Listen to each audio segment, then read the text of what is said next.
Growing up in Philadelphia, well, it was normal life, you know. I go to football games. I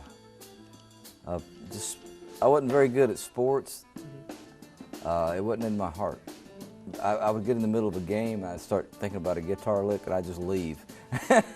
And all I really and truly wanted to do was come to Nashville and be a part of what was going on up here. Marty Stuart grew up in this house on Old Highway 19 in Philadelphia. As a child, he played on the nearby railroad tracks with friends. Some of Marty's earliest musical experiences were right here in this building behind me. That was back when it was the Busy Bee Cafe. It was also then when he decided he wanted to be a colorful character, just like the people he saw in this building.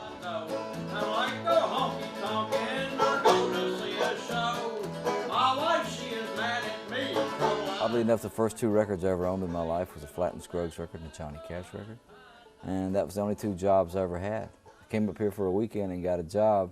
That's right. On his first trip to Nashville, he landed a job with Flatt and Scruggs. And in my discussion with him, he remembered that first trip to Nashville. I got off the Greyhound bus at like 2 in the morning. I thought, remember where you came from, because it's important that you can always go back there. And he says Philadelphia, Mississippi is still his favorite place in the world. And I did not leave home because I didn't like it or anything like that. I simply came up here for a weekend and was offered kind of a job of a lifetime. You know, WSM radio has like a 50,000 watt signal, and it was like it was going, Marty, Marty, come up here and be a part of this. He comes back home to help keep East Mississippi's musical heritage alive, and Philadelphia honors him with an exhibit in the Neshoba County History Museum and is in the early planning stages with community leaders to construct a country music museum with his name on it. The opening date of that museum is not yet known. He also has a marker on the Mississippi Country Music Trail proudly displayed in downtown Philadelphia.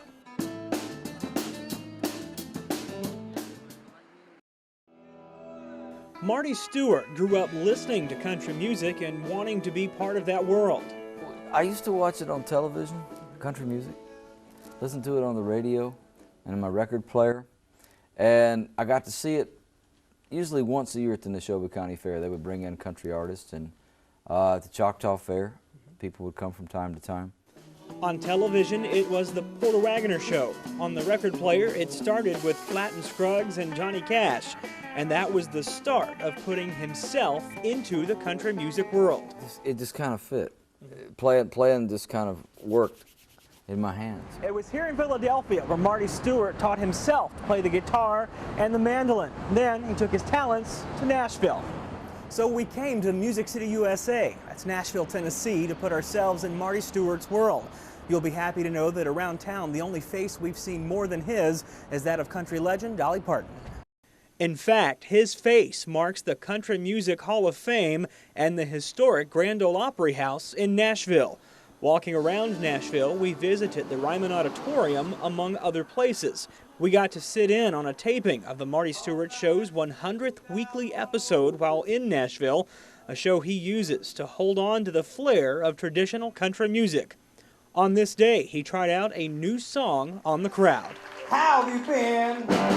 3 little words. Well, that was all. And he even threw us an old classic.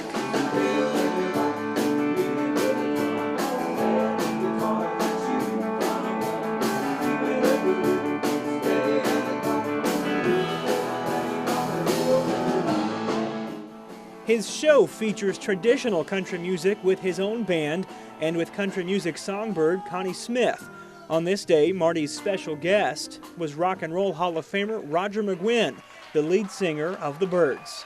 I love playing with Marty Stuart. He's one of my favorite musicians, and he's gotten to know all of Clarence White's licks. I used to play with Clarence White back in the Byrds.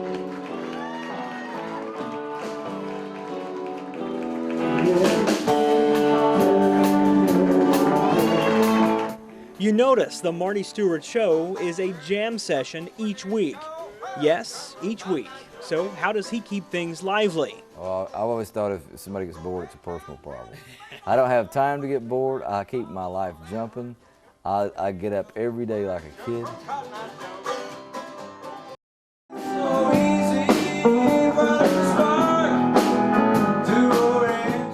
That's a song Marty Stuart wrote less than 2 weeks before teaching it to his band and performing it on The Marty Stuart Show.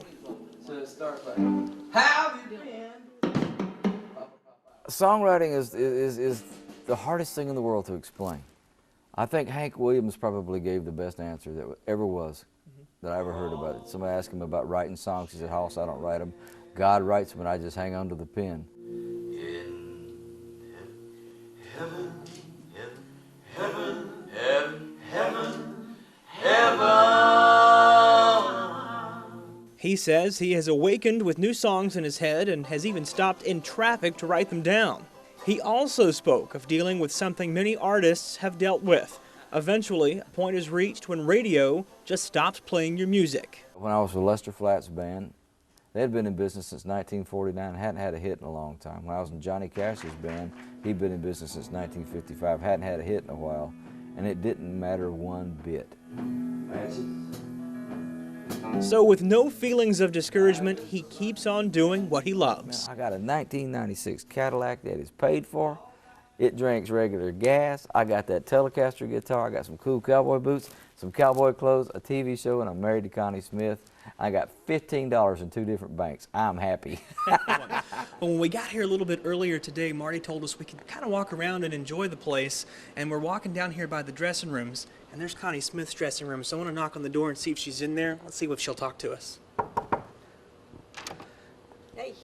What do you think is Marty Stuart's legacy in the country music?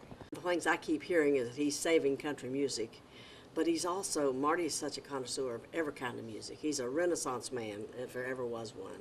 So, I mean, I may be prejudiced, but even apart from that, I'm a huge fan. I think he's a genius. He's one of the most talented people I've ever met in my life, and I've learned so much about music from him.